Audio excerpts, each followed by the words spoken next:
Shalom, Assalamualaikum warahmatullahi wabarakatuh. Salam sejahtera bagi kita semua. Om Swastiastu, Namo Buddhaya, salam kebajikan. Selamat sore kepada Bapak, Ibu, dan teman-teman semua. Semoga kita senantiasa sehat selalu. Saya, Talia Azaria, ingin berbagi beberapa informasi yang penting dan menarik dari G20 kolaborasi Indonesia dan dunia dalam perpajakan internasional. Bapak dan Ibu dan teman-teman semua, seperti yang kita ketahui, tahun 2002 ini Indonesia dipercaya sebagai pemegang presidensi G20 yang menyusung tema Recover Together, Recover Stronger. Melalui tema ini, Indonesia ingin mengajak kita semua rakyat Indonesia dan seluruh dunia untuk saling bahu-membahu, saling mendukung untuk pulih bersama serta tumbuh lebih kuat dan berkelanjutan. Dengan presidensi G20 tahun ini dapat digunakan oleh Indonesia untuk menunjukkan ketangguhan Indonesia dalam transformasi pada saat pandemi dan turut ikut serta dalam kerjasama ekonomi internasional yang lebih kuat.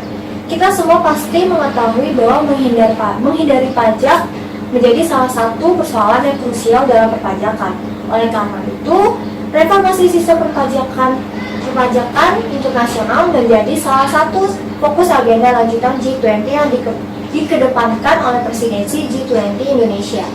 Reformasi sistem perpajakan internasional memiliki dua pilar utama, yaitu untuk perpajakan sektor digital dan global minimum taxation yang telah disepakati dan akan dijalankan sebagai suatu kebijakan yang efektif pada tahun 2023 mendatang. Pada pilar yang pertama, ini bersifat wajib harus diterapkan oleh anggota OECD atau G20 IF yang sudah menyepakati solusi dua pilar reformasi sistem perpajakan internasional.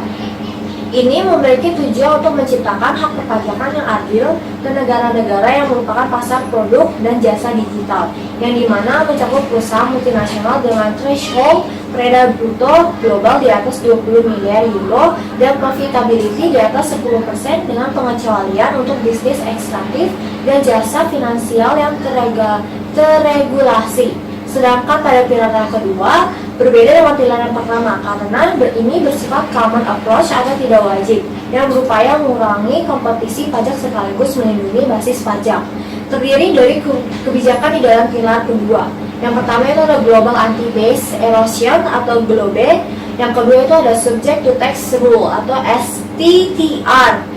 Pilar kedua sebagai upaya menghentikan perhindaran pajak dan memastikan pengenaan pajak minimum untuk perusahaan multinasional dengan threshold peredaran bruto di atas 750 juta euro atau lebih dan memastikan perusahaan multinasional dikenakan tarif pajak minimum 15%. Presidensi G20 Indonesia tekankan transparansi pajak bahwa akan membantu menentukan ketahanan mobilisasi pendapatan domestik selama periode pemulihan pasca COVID-19 yang telah memberikan dampak signifikan terhadap perekonomian dan anggaran pemerintah.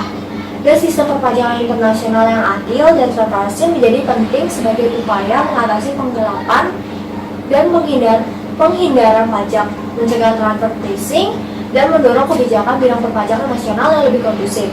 Serta penerapan solusi kedua pilar perpajakan ini diharapkan dapat mengatasi tantangan pajak yang mungkin akan timbul di era digitalisasi ekonomi. Demikian atas penyampaian saya terkait dengan kolaborasi dan dukungan Indonesia dan dunia dalam perpajakan internasional. Kiranya dalam forum G20 tahun 2022 ini dapat menjalin kerjasama antar negara di Asia Tenggara dan implementasi kedua pilar menjadi manifestasi reformasi peraturan perpajakan internasional yang telah ditandatangani pada pertengahan 2022 dan akan efektif berjalan pada tahun 2023 nanti. Sekian kesempatan kali ini. Wassalamualaikum warahmatullahi wabarakatuh. Rahayu, Om Shanti Shanti Shanti Om. Semoga Tuhan memberkati kita semua. Terima kasih.